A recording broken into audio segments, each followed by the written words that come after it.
আসসালামু আলাইকুম। কেমন আছেন বন্ধুরা? আশা করি সবাই ভালো আছেন। নতুন নতুন রোম্যান্টিক গল্প পেতে চাইলে আমাদের চ্যানেলটাকে সাবস্ক্রাইব করে দিন। লাইক কমেন্ট করতে মোটেও ভুলবেন না। ধন্যবাদ সবাইকে। ভিডিওটা কোথা থেকে দেখছেন মোটেও কমেন্ট করতে ভুলবেন না। পরে ভিডিওতে আপনাকে ধন্যবাদ জানাতে পারি।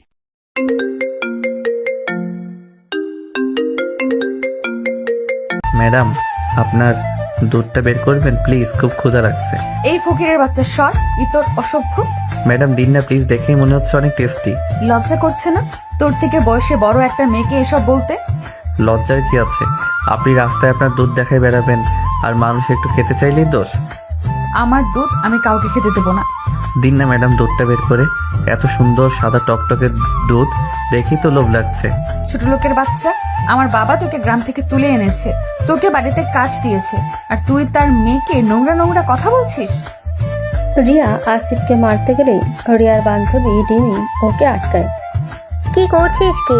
ছোট মানুষ ভুলে বলে ফেলেছে। তুই আমার বান্ধবী হয়ে ওর হয়ে কথা বলছিস? তুই ভুল বুঝছিস ওকে।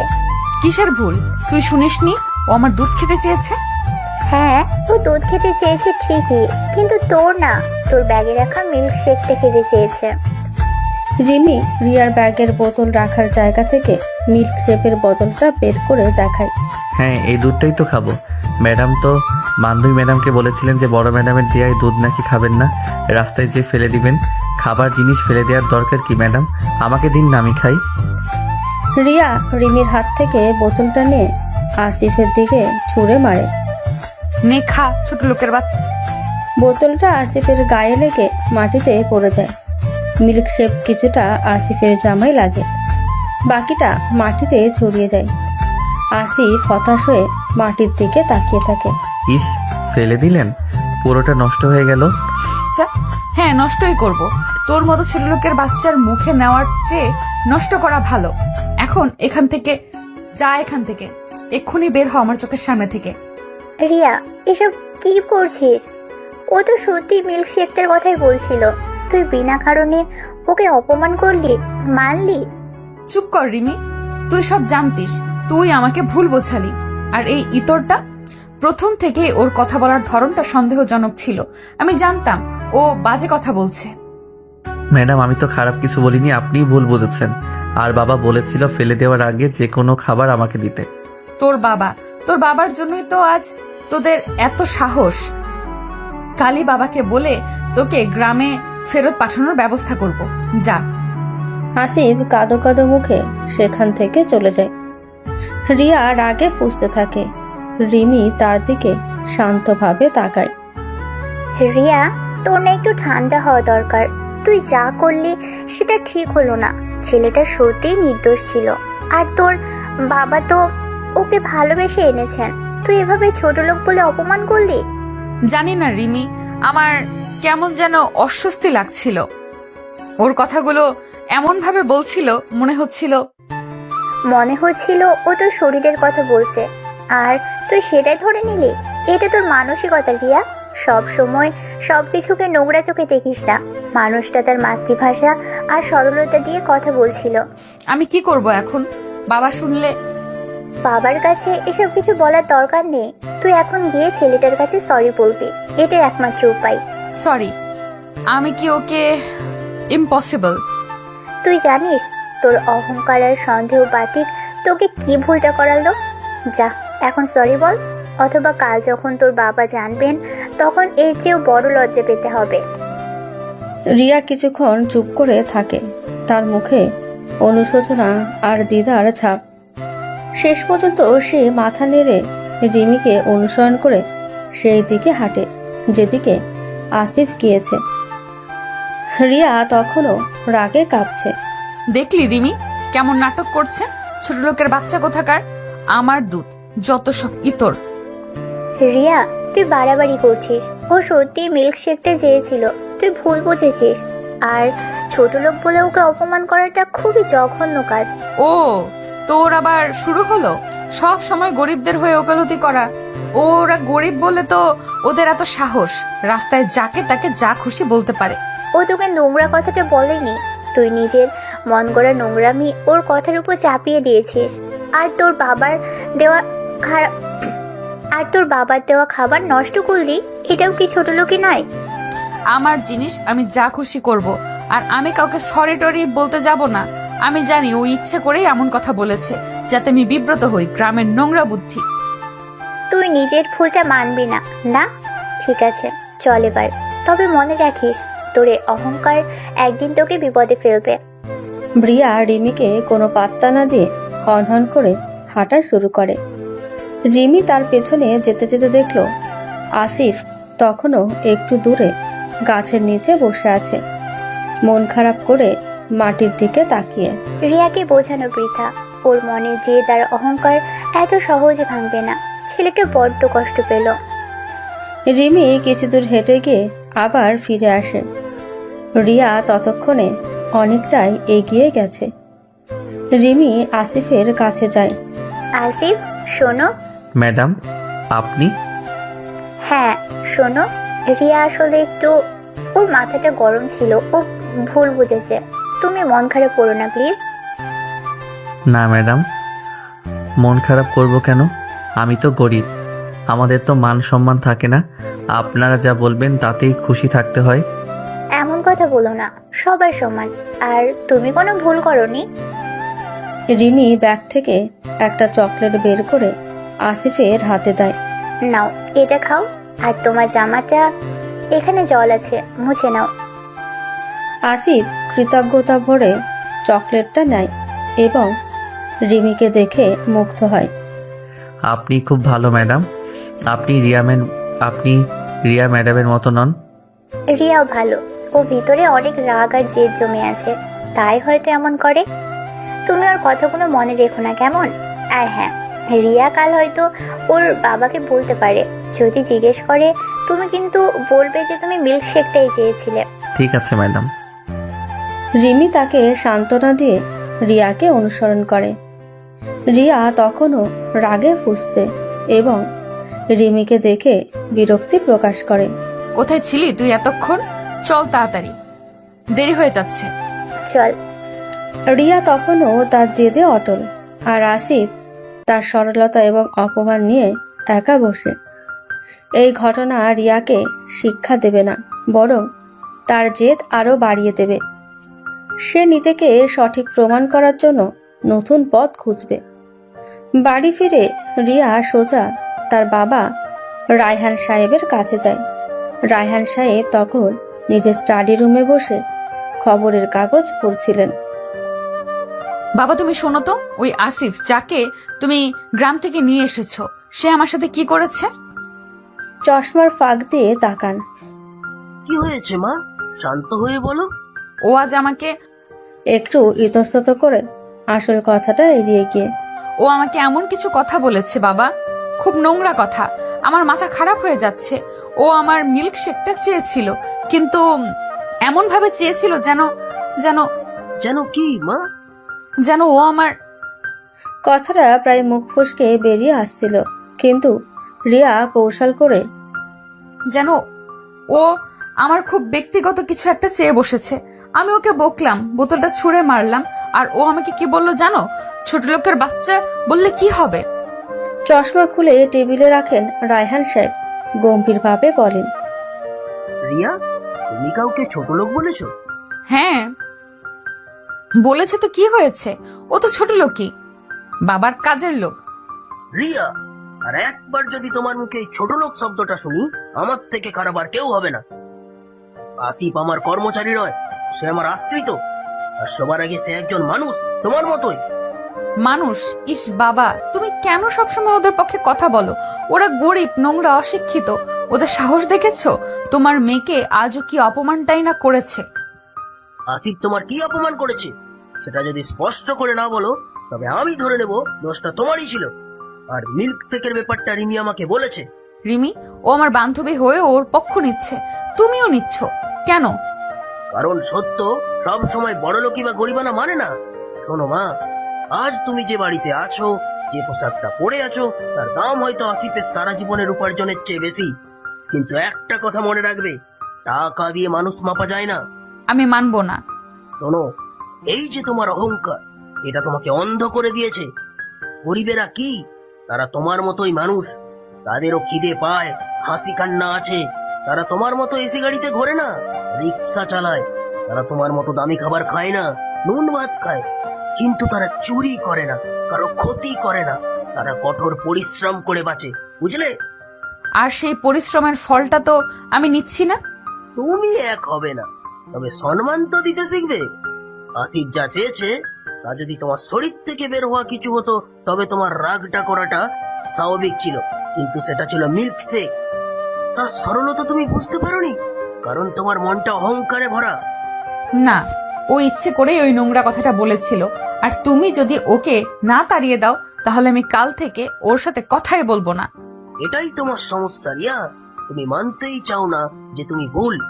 আসিফ কোথাও যাবে না, বরং তোমার নিজের চিন্তা ভাবনা পাল্টানো দরকার। গরিবেরা তোমার দাস নয়, তোমার ভাই বোন বা বন্ধু হতে পারে।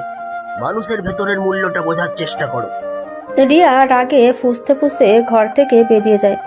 তার বাবা সব কথা তার বাম কানে ঢুকলেও ডান কান দিয়ে বেরিয়ে যায়। তার জেদ আরো কয়েক গুণ বেড়ে গেল। রায়হান সাহেব হতাশ হয়ে টেবিলের দিকে তাকিয়ে রইলেন।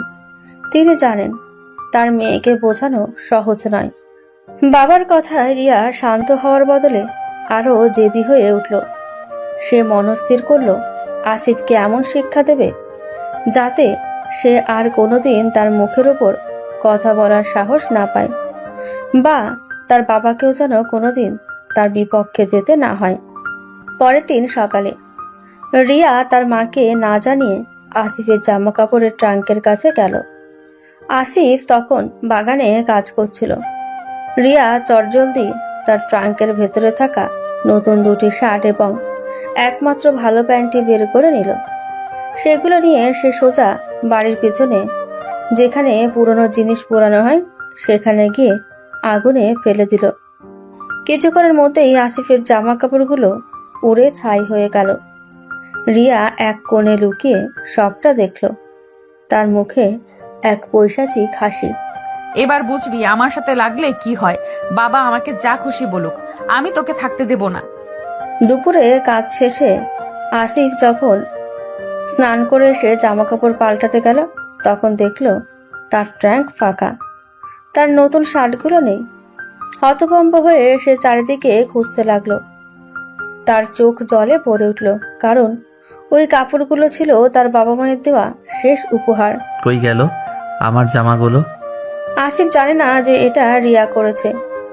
সে ভয়ে ভয়ে রায়হান সাহেবকে জানালেই রায়হান সাহেব অবশ্য বুঝতে পারলেন এ কার কাজ হতে পারে, কিন্তু তিনি মেয়ের বাড়াবাড়ি দেখে আপাতত চুপ রইলেন। তিনি আসিফকে নতুন কিছু জামা কাপড় কিনে দিলেন, তবে আসিফের মন থেকে সেই কষ্ট দূর হলো না। কদিন পর রিয়া কলেজে গেল। তার রাগের রেশ এখনো কাটেনি। ক্লাসের শেষে রিয়া যখন তার বন্ধুদের সাথে করিডোর দিয়ে যাচ্ছিল, তখন একটা ছেলে তার পথ আটকালো। ছেলেটা কলেজের 2য় বর্ষের ছাত্র, নাম অমিত। সে দেখতে বেশ স্মার্ট এবং ধনী পরিবারের ছেলে। হে রিয়া, কেমন আছো? তোমার জন্য একটা জিনিস এনেছিলাম। অমিত একটা দামি চকলেটের বাক্স রিয়ার দিকে বাড়িয়ে দিল। তুমি কে আর আমাকে এসব দিচ্ছ কেন? আমি অমিত, তোমার সিনিয়র। তোমাকে দেখে আমার প্রথম দিনেই দারুণ লেগেছে। তুমি তো কলেজের রানী, তাই ভাবলাম রানীর জন্য তো রাজুকে উপহার চাই। রিয়া, ও অমিত, শুনেছি খুব বাজে ছেলে, সবার সাথে ফ্লার্ট করে। অমিতের দিকে অহংকারী দৃষ্টিতে তাকিয়ে, আমি কলেজের রানী কিনা সেটা জানার জন্য তোমার কোনো উপহারের দরকার নেই। আর আমার এসব ফালতু জিনিস পছন্দ নয়। রিয়া অমিতের হাত থেকে চকলেটের বাক্সটা নিয়ে করিডোরের ডাস্টবিনে ছুঁড়ে ফেলে দিল। এটা কি করলে? তুমি এত অহংকারী কেন? অহংকার নয়, আত্মসম্মান। আমি তোমার মতো ফালতু ছেলেদের পাত্তা দেই না। আর শোনো, আমাকে আর ফোন করার চেষ্টা করবে না। রিয়া তার বান্ধবীদের নিয়ে চলে গেল। অমিত অপমানিত হয়েও এক অদ্ভুত হাসি হাসল। বাহ, এই মেয়েটা তো অন্যরকম। এর জেদটা আমার পছন্দ হলো। একে আমার চাই। তুমি আমাকে পাত্তা দিলে না রিয়া। তোমার এই অহংকারেই আমি ভাঙবো। দেখা যাক তুমি কতদিন আমাকে এড়িয়ে যেতে পারো। রিয়া কলেজ থেকে বেরিয়ে গেল। তার মনে আসিফের ওপর জেদ আর অমিতের দেওয়া অপমানের মিশ্র প্রতিক্রিয়া। সে বুঝতেই পারল না তার অহংকার তাকে এক নতুন সমস্যার দিকে ঠেলে দিচ্ছে। এরপর দিনগুলো অন্যরকম হতে শুরু করলো। রিয়া যতবার অমিতকে এড়িয়ে চলতে চাইতো, অমিত ততবারই নতুন কোনো কৌশলে তার কাছাকাছি আসতো। সে রিয়ার ক্লাস টাইমিং, রুটিন, এমনকি পছন্দের জায়গাগুলো জেনে নিল। একবার রিয়া কলেজ ক্যান্টিনে বসেছিল। অমিত সেখানে এসে তার পছন্দের কোল্ড কফি আর একটা দামি চিজ কেক এনে দিল। এটা তোমার জন্য, জোর করব না। খেতে ইচ্ছে না হলে ফেলে দিতে পারো। তবে একটা কথা, আমি তোমাকে সত্যি পছন্দ করি। আমি তোমার মতো আত্মবিশ্বাসী এবং স্পষ্টবাদী মেয়ে আগে দেখিনি। অমিতার চোখে এবার কোনো ফ্ল্যাটিং ছিল না, ছিল এক ধরনের মুগ্ধতা। রিয়া কিছুটা নরম হলো। এত দামি একটা উপহার ডাস্টবিনে ফেলার রুচি হলো না। থ্যাঙ্কস, কিন্তু আমার কাছে কেন আসছো? আমি তোমাকে পাত্তা দিই না। আমি হার মানতে শিখিনি। তোমার অহংকার আমাকে আরো আকর্ষণ করে, তোমার রাগ, তোমার জেদ, সবই আমার ভালো লাগে। আমি তোমার ভেতরের নরম মানুষটাকে দেখতে চাই। অমিতের ভিন্ন কৌশল রিয়াকে ছুঁয়ে গেল। সে এতদিন ধরে শুনে এসেছে যে সে অহংকারী, বাজে, কিন্তু অমিত তার অহংকারকে প্রশংসা করছে। রিয়ার মনের গভীরে থাকা জেদটা এবার গলতে শুরু করলো। সে চিজ কেকটার এক টুকরো খেলো। রিমি পরে রিয়াকে একা পেয়ে, রিয়া, তোর কি হলো? তুই কেন ওকে পাত্তা দিচ্ছিস? ও একটা প্লে বয়, ওর কাছে সব মেয়েই খেলার পুতুল। ও রিমি, তুমি তো সব সময় খারাপ কিছু খুঁজে পাস। আমি তো অন্যদের মতো নয়। ও আমার যেটা সম্মান করে। আর শোন, আমাকে পটানো অত সহজ নয়। আমি ওকে দিয়ে ওর নোংরা অহংকার ভাঙবো। তুই আগুন নিয়ে খেলছিস, ও তোর অহংকার ভাঙবে, তুই ওর নয়। ও যে তোকে ধীরে ধীরে নিজের জালে জড়াচ্ছে, তুই সেটা বুঝতে পারছিস না। দেখি কি করতে পারে। আমি ওর সাথে মিশবো, কারণ ও স্মার্ট আর ধনী। আর তোর এসব ফালতু উপদেশ আমার দরকার নেই। এরপর থেকে রিয়া আর অমিতের মেলামেশা বাড়তে লাগলো। অমিত রিয়ার জন্য দামি দামি উপহার আনত, কলেজে তার প্রশংসা করত, আর রিয়াকে স্পেশাল ফিল করাতো। রিয়ার মনে হতে লাগলো অমিতই একমাত্র ছেলে যে তাকে ঠিকভাবে বুঝেছে। তার বাবার কাছেও যে সম্মান পায়নি, অমিতের কাছে সে সেটা পাচ্ছে। এক সন্ধ্যায় কলেজ শেষ হওয়ার পর অমিত রিয়াকে তার গাড়িতে করে একটা নির্জন কফি শপে নিয়ে গেল। পরিবেশটা ছিল খুব রোমান্টিক। রিয়া, আমি আর থাকতে পারছি না। আমি তোমাকে মন থেকে ভালোবাসি। তুমি আমার জীবনের সব থেকে মূল্যবান সম্পদ হতে পারো। অমিত রিয়ার হাত ধরে। রিয়ার মনে তখন এক অন্যরকম অনুভূতি। তার অহংকার, জেদ, সবকিছু যেন অমিতের ভালোবাসার কাছে হার মানছিল। সে এতদিন ধরে যে মনোযোগ আর প্রশংসার কাঙাল ছিল, অমিত তাকে সেটাই দিয়েছিল। আমিও তোমাকে পছন্দ করতে শুরু করেছি অমিত। সেই দিনই তারা আনুষ্ঠানিকভাবে সম্পর্কে জড়ালো। রিমি এই সম্পর্ক মেনে নিতে পারল না। সে রিয়াকে বারবার সতর্ক করলো। রিয়া, তুই বড় ভুল করছিস। ও তোকে ব্যবহার করবে। তুই অন্ধ হয়ে গেছিস। তুই আমার জীবনে নাক গলাবি না। আমার জীবন আমি যা খুশি করব। তুই আমার ভালো চাস না। আমার মনে হচ্ছে অমিতই একমাত্র যে আমাকে ভালোবাসে। রিয়া নিজেকে সঠিক প্রমাণ করতে গিয়ে অমিতের গভীর ভালোবাসার ফাঁদে পা দিল। তার যে দেবার তাকেই বিপদে ফেলল। অন্যদিকে আসিফ তখনও রায়হান সাহেবের বাড়িতে কাজ করে চলেছে। রিয়া তার ক্ষতি করে তৃপ্তি পেলেও আসিফের ওপর তার রাগ কমার বদলে যেন আরো বেড়ে গেল। সে চাইতো আসিফ যেন বাড়ি ছেড়ে চলে যায়। রিয়া আর অমিতের প্রেম ধীরে ধীরে গাঢ় হলো। তারা প্রায়ই কলেজের বাইরে দেখা করত। রিয়া অমিতের মনোযোগে ভেসে যাচ্ছিল, আর তার অহংকার তাকে অন্ধ করে রেখেছিল। অন্যদিকে আসিফ নীরবে তার কাজ করে যাচ্ছিল। রিয়া মাঝে মাঝে ইচ্ছাকৃতভাবে অমিতের সাথে ঘনিষ্ঠ হওয়ার দৃশ্য এমনভাবে তৈরি করত যাতে আসিফ তা দেখতে পায়। একদিন বিকেলে আসিফ বাজার থেকে ফিরছিল। কলেজের পেছনের গলিতে একটা কফি শপের কাছে সে দেখলো অমিত আর রিয়া গাড়িতে বসে গল্প করছে। আসিফ পাশ দিয়ে যাওয়ার সময় একটু উঁকি দিল। তার চোখ আটকে গেল অন্য একটা দৃশ্যে। অমিতের গাড়ি থেকে একটু দূরেই একটা মোটরসাইকেলে বসেছিল একটা মেয়ে। আসিফ লক্ষ্য করলো অমিত রিয়ার কাছ থেকে বিদায় নিয়ে গাড়ির পেছনের লুকিং গ্লাসে রিয়াকে দেখছিল, আর রিয়া তার চলে যাওয়া দেখছে। রিয়া একটু দূরে যেতেই অমিত দ্রুত গতিতে মোটরসাইকেলে বসা মেয়েটির কাছে গেল। আসিফ দেখল অমিত খুব অস্বাভাবিকভাবে বিশ্রী নজরে মেয়েটির হাত ধরল, হাসি ঠাট্টা করলো এবং মেয়েটিকে জড়িয়ে ধরে বিদায় নিল। মেয়েটির মুখেও হাসির ঝলক। আসিফ স্পষ্ট বুঝতে পারল অমিত শুধু রিয়ার সাথেই নয়, অন্য মেয়ের সাথেও সম্পর্ক রাখছে। এ কি, রিয়া ম্যাডামের সাথে প্রেম করছে, আবার অন্য মেয়ে? এই ছেলেটা তো ভালো নয়। রিয়া ম্যাডামকে তো জানিয়ে দিতে হবে। আসিফ দ্রুত সাইকেল ঘুরিয়ে অমিতের পিছু নিল। অমিত যখন একা একটা নির্জন পার্কিং লটে তার গাড়ি রাখছিল, তখন আসিফ তার সামনে গিয়ে দাঁড়ালো। এই শুনুন, আপনি রিয়া ম্যাডামের সাথে কি করছেন? কে রে তুই? এই ছোট লোক সর। আমি রায়হান সাহেবের বাড়িতে কাজ করি। আপনি রিয়া ম্যাডামকে ঠকাচ্ছেন। আমি দেখলাম আপনি অন্য মেয়ের সাথেও। ও বুঝেছি, তুই তো সেই ঘরের চাকর। শোন রিয়া, আমার গার্লফ্রেন্ড, আর আমি কার সাথে মিশবো না মিশবো সেটা আমার ব্যাপার, তুই কি আমাকে বলার? আমি রিয়া ম্যাডামকে সব বলে দেব। আপনি ভালো লোক নন। আসিফের কথায় অমিতের চোখ জ্বলে উঠল। সে বুঝতে পারল এই গরিব ছেলেটা তার প্ল্যানে বাধা দিতে পারে। আসিফের কাঁধে হাত রেখে ফিসফিস করে, দেখ, তুই যদি রিয়াকে কিছু বলতে যাস তাহলে তোর কি হবে তা তুই নিজেও জানিস না। আমি তোকে এমন ফাঁসাবো যে তোর বাবা তোকে রাস্তা থেকে তুলে এনেও বাঁচাতে পারবে না। আসিফ ভয় পেল, কিন্তু তবুও পিছু হটতে চাইল না। আমি ভয় পাই না। আমি রিয়া ম্যাডামকে সত্যিটা বলবই। অমিত মুহূর্তের মধ্যেই একটা পরিকল্পনা এঁটে ফেলল।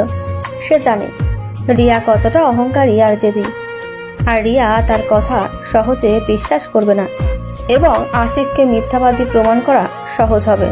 পরের দিন অমিত রিয়াকে নিয়ে একটা রেস্টুরেন্টে গেল, দুঃখী হওয়ার ভান করে। রিয়া, আমার খুব খারাপ লাগছে। কাল তোমার বাড়ির ওই আসিফ নামের ছেলেটা কি করেছে ও? আবার কোনো নোংরামি? ও কাল আমাকে হুমকি দিয়েছিল, বলেছিল আমি নাকি তোমার যোগ্য নই, আর তোমার বাবা নাকি আমাদের সম্পর্কের কথা জানতে পারলে আমাকে বাড়ি থেকে বের করে দিবে। ও আরও বলল যে তুমি নাকি ওকে পছন্দ করো, আর আমাদের সম্পর্কটাও ও মেনে নিতে পারছে না। রিয়া হতবাক, তারপর রাগে ফুঁসতে থাকে। কি এত বড় সাহস আমার নামে এসব মিথ্যে কথা? আমার সাথে আমার বাবার কাছেও আমার নামে বদনাম করার হুমকি দিয়েছে। হ্যাঁ রিয়া, আমি বুঝতে পারছি না ও কেন এমন করছে। আমার মনে হয় ও তোমার বাবার কাছে আমার ইমেজ খারাপ করতে চাইছে, যাতে তুমি আর আমি আলাদা হয়ে যাই। তোমার বাবা তো ওকে খুব বিশ্বাস করেন। রিয়া অমিতের কথাগুলো অন্ধের মতো বিশ্বাস করলো। তার পুরনো রাগ আর নতুন প্রেম তাকে বাস্তব থেকে দূরে সরিয়ে দিল। রিয়া মনে করলো আসিফ ইচ্ছে করে তার সুখ সহ্য করতে পারছে না। জেদের সাথে রিয়া বলল, তুমি ভেবো না অমিত, আমি ওকে দেখে নেব। ও আমাকে আর তোমাকে আলাদা করতে পারবে না। আমি এক্ষুনি বাবার কাছে যাব আর ওকে বাড়ি থেকে দূর করার ব্যবস্থা করব। রিয়া রেস্টুরেন্ট থেকে বেরিয়ে সোজা বাড়ি ছুটল। আসিফ তখন একটা ফুলের টবে জল দিচ্ছিল। রিয়া তীব্র আক্রোশে তার দিকে এগিয়ে গেল। এ শোন, তোর এত সাহস, আমার আর অমিতের নামে বাবার কাছে মিথ্যা নালিশ করার হুমকি দিচ্ছিস, আর আমার নামে বলছিস যে আমি নাকি তোকে পছন্দ করি। তুই নিজেকে কি ভাবিস? ম্যাডাম, আমি তো শুধু অমিত সাহেবকে বলছিলাম যে সে। চুপ কর। তোর মতো গরিবের বাচ্চা কোনোদিন আমার চোখেও পড়বে না। তুই শুধু আমার জীবনটা নষ্ট করতে চাস। আমার বাবার কাছে গিয়ে সব বলবো। কালকের মধ্যে তোকে এই বাড়ি থেকে বের হতে হবে।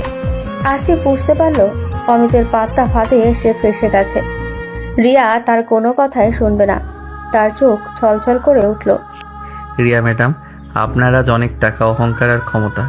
আপনি আমাকে রাজমহল থেকে রাস্তায় নামাতে চাইছেন, নামান, কিন্তু একটা কথা মনে রাখবেন। আসিফ তীব্র দৃষ্টিতে রিয়াকে দেখল। একদিন আপনারও অহংকার ভাঙবে, আর আপনারও এই রাজমহল থেকে রাস্তায় নামার দিন আসবে। গরিবদের অভিশাপ সহজে লাগে না, কিন্তু যখন লাগে তখন সব কেড়ে নেয়। আসিফের এই অভিশাপ রিয়াকে কাঁপিয়ে দিল, কিন্তু তার জেদ সেই ভয়কে মুহূর্তেই ঢেকে দিল। রিয়া রাগে অন্ধ হয়ে তার বাবার দিকে ছুটল। অমিতের চাল সফল হলো। আসিফ রায়হান সাহেবের চোখে খারাপ হওয়ার দ্বার প্রান্তে, আর রিয়া তার নিজের পায়ে কুড়াল মারল। রিয়া তার বাবার কাছে গিয়ে আসিফের বিরুদ্ধে অমিতের শেখানো মিথ্যা অভিযোগগুলো এমনভাবে উপস্থাপন করলো যে রায়হান সাহেব দ্বিধায় পড়ে গেলেন। তিনি মেয়েকে বিশ্বাস করবেন নাকি এতদিন ধরে বিশ্বস্ত আসিফকে? এই নিয়ে তার মনে দ্বন্দ্ব চলল। তবে রায়হান সাহেব আপাতত আসিফকে কিছু বললেন না, শুধু রিয়াকে বোঝালেন যে প্রমাণ ছাড়া কাউকে দোষী বলা উচিত নয়। রিয়া এতে আরো জেদি হয়ে উঠল। পরের দিন ছিল অমিতের জন্মদিন। সকাল থেকে অমিত রিয়াকে নানান দামি উপহারে ভরিয়ে দিল। রিয়া নিজেকে স্পেশাল মনে করতে শুরু করলো, আর আসিফের অভিশাপের কথা পুরোপুরি ভুলে গেল। বিকেলে অমিত রিয়াকে ফোন করে।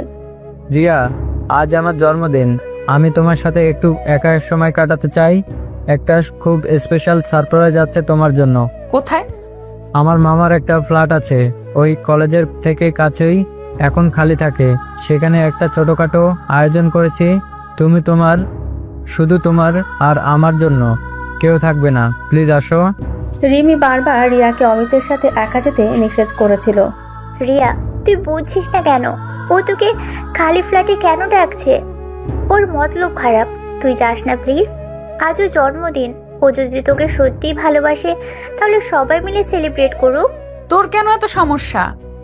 অমিত আমাকে ভালোবাসে আর ও আমাকে স্পেশাল ফিল করাতে চায়। তুই যা, তোর ইচ্ছা হচ্ছে, আমি যাবই। রিয়া তার বান্ধবীর কথা উপেক্ষা করে অমিতের ঠিকানায় পৌঁছালো। ফ্ল্যাটটা দেখতে বেশ বিলাসবহুল, কিন্তু পুরো খালি। চারিদিকে শুধু অল্প কিছু জন্মদিনের সজ্জা। চারিদিকে তাকিয়ে, কোথায় সবাই? তুমি না বললে আয়োজন করেছো? দরজা বন্ধ করে তালা লাগাতে লাগাতে, শুধু আমি আর তুমি রিয়া, এটাই তো আমার আসল সারপ্রাইজ। অমিতের চোখে এবার আর সেই মুগ্ধতা ছিল না, ছিল এক ঠান্ডা হিংস্র দৃষ্টি। রিয়া প্রথমবার একটু ভয় পেল। দরজা বন্ধ করলে কেন?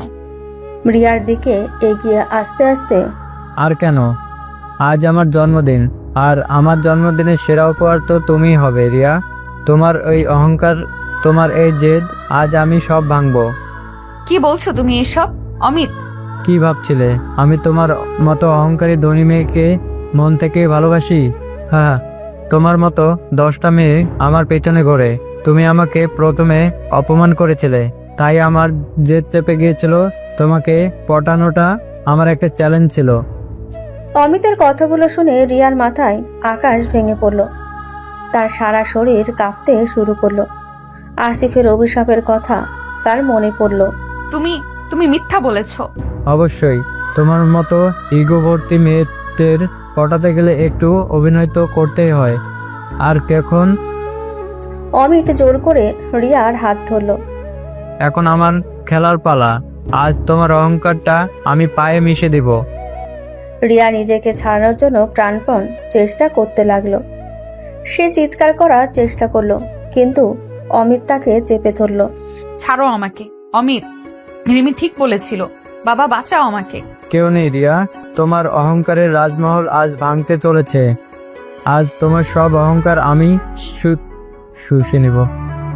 রিয়া বুঝতে পারল তার জীবনের সবচেয়ে বড় বিপদ আসন্ন। তার অহংকার তাকে আজ এই নরকের মুখে এনে দাঁড় করিয়েছে। যে আসিফকে সে ছোট লোক বলে অপমান করেছিল, তার সরল সতর্কতাই ছিল একমাত্র সত্যি। কিন্তু অহংকারের বশবর্তী হয়ে সে নিজের বিপদ নিজেই ডেকে আনলো। ফ্ল্যাটের নীরবতা রিয়ার অসহায় কান্নার শব্দে ভরে উঠল। রিমি অমিতের অভিসন্ধি বুঝতে পেরে আর রিয়াকে একা ফ্লাইটে যেতে দেখে ভয়ে কাঁপতে কাঁপতে দ্রুত ফোন করলো। প্রথমে এসে রায়হান সাহেবকে পুরো ঘটনাটা জানালো। মেয়ের বিপদের কথা শুনে রায়হান সাহেব আর এক মুহূর্ত দেরি করলেন না। সঙ্গে সঙ্গে পুলিশ নিয়ে ফ্লাইটের ঠিকানায় রওনা হলেন। এরপর রিমি রায়হান সাহেবের বাড়ির ল্যান্ডলাইনে ফোন করে কাঁপা গলায় আসিফকে সব খুলে বলল। আসিফ, তাড়াতাড়ি যাও, রিয়া বিপদে পড়েছে। আমি তোকে একা একটু ফ্লাইটে ডেকে, প্লিজ তুমি যাও। অ্যাড্রেসটা আমি তোমাকে মেসেজ করে দিচ্ছি। আসিফের মনে রিয়ার প্রতি ঘৃণা থাকলেও রিমি আর রায়হান সাহেবের দয়া তার মনে ছিল। তাছাড়া সে নিজে চোখে অমিতের প্রতারণা দেখেছে। এক মুহূর্ত দেরি না করে সে দ্রুত সাইকেল নিয়ে ফ্ল্যাটের দিকে ছুটল। আসিফ যখন ফ্ল্যাটটির সামনে পৌঁছালো তখন ভেতরের দরজাটা হালকাভাবে ভেজানো ছিল। সে দরজায় ধাক্কা দিতেই তা খুলে গেল। ভেতরে ঢুকে সে দেখলো মেঝেতে পড়ে থাকা রিয়াকে। অমিত চাপটে ধরে আছে এবং রিয়া প্রাণপণে নিজেকে ছাড়ানোর চেষ্টা করছে। অমিত, ছাড়ুন ওকে। অমিত আসিফকে দেখে হতবাক। সে কল্পনাও করেনি যে এই ছোট লোক চাকর সবার আগে এখানে এসে পৌঁছাবে। রাগে অন্ধ হয়ে আসিফ তার গ্রাম্য শক্তিতে ঝাঁপিয়ে পড়ল অমিতের ওপর। অমিত শুধুমাত্র দামি জামাকাপড় পরা একটা প্লেবয়। আসিফের অপ্রত্যাশিত আক্রমণের কাছে দাঁড়াতেই পারল না। আসিফ তাকে এলোপাথারি কিলঘুষি মারতে শুরু করলো। মার খেয়ে অমিত বুঝে গেল এখানে থাকা নিরাপদ নয়। সে দ্রুত নিজেকে ছাড়িয়ে নিয়ে ফ্ল্যাটের পেছনের সিঁড়ি দিয়ে পালিয়ে গেল। অমিত পালাতেই রিয়া ভয়ে আর অপমানে পাথরের মতো বসে রইল। তার দামি পোশাক ছিন্ন ভিন্ন, সে অর্ধনগ্ন। তার চোখে তখন কোনো জেদ নেই, শুধু এক হিমশীতল আতঙ্ক। জীবনের সবচেয়ে বড় বিপদের মুহূর্তে তার সব অহংকার, সমস্ত দেমাগ ভেঙে চুরমার হয়ে গেল। হাঁপাতে হাঁপাতে রিমার দিকে তাকিয়ে, ম্যাডাম আপনি? হাঁপাতে হাঁপাতে রিয়ার দিকে তাকিয়ে আসিফ আর কথা শেষ করতে পারল না। রিয়া নিজেকে সামলাতে না পেরে তার সমস্ত ভয় আর অপমান নিয়ে এক ঝটকায় উঠে আসিফের বুকে আছড়ে পড়ল। সে তার ত্রাতা আসিফকে শক্ত করে জড়িয়ে ধরে হাউমাউ করে কাঁদতে শুরু করলো। তার কাছে তখন আসিফ কোনো চাকর নয়, সে কেবল একজন মানুষ, তার জীবন বাঁচানো একমাত্র অবলম্বন। ঠিক এই মুহূর্তেই ফ্ল্যাটের মূল দরজা সজোরে ভেঙে গেল। চিৎকার করে রিয়া, মা। রায়ান সাহেব পুলিশ নিয়ে ভেতরে প্রবেশ করলেন, কিন্তু ঘরের ভেতরের দৃশ্যটি দেখে তিনি থমকে গেলেন। অর্ধনগ্ন অবস্থায় তার মেয়ে একজন চাকরের বুকে আশ্রয় নিয়েছে, আর সেই চাকরটিও বিপর্যস্ত, যেন কোনো ঘনিষ্ঠ মুহূর্তের পর ধরা পড়েছে। রায়হান সাহেবের চোখ বিস্ময় আর সন্দেহে বড় হয়ে গেল। এর কিছুক্ষণের মধ্যেই কোত্থেকে যেন কয়েকজন সাংবাদিকও খবর পেয়ে ফ্লাইটে ঢুকে পড়ল। অমিতের পালিয়ে যাওয়া কিংবা রিয়ার ওপর আক্রমণের চেষ্টা কোনো কিছুই কেউ দেখল না। তাদের চোখে পড়ল শুধু একটাই দৃশ্য, শিল্পপতি রায়হান সাহেবের মেয়ে তার বাড়ির কর্মচারীর সাথে ঘনিষ্ঠ অবস্থায়। সাংবাদিকরা মুহূর্তে ঘটনাকে অন্য মোড় দিল। তাদের সংবাদ শিরোনামে তৈরি হলো, শিল্পপতির মেয়ে শ্লীলতাহানি, চাকরের সাথে অবৈধ সম্পর্ক, ফ্ল্যাটে প্রেমিকের আবির্ভাব। পুলিশ আসিফকে ঘিরে ধরল। রায়হান সাহেব সমাজের চোখে কলঙ্ক, মেয়ের প্রতি চরম হতাশা এবং অপমান নিয়ে সেই হতবাক দৃশ্যটির দিকে তাকিয়ে রইলেন। আসিফের অভিশাপ সত্য হলো, রিয়ার অহংকার ভাঙল, আর সমাজের চোখে সে তার ঘৃণিত ছোটলোক চাকরের সাথে একই রাস্তায় নেমে এলো। কেউ বিশ্বাস করল না যে আসিফ রিয়াকে বাঁচিয়েছে। সবাই ধরে নিল বাড়ির চাকরের সাথে রিয়া স্বেচ্ছায় এই সম্পর্ক তৈরি করেছে।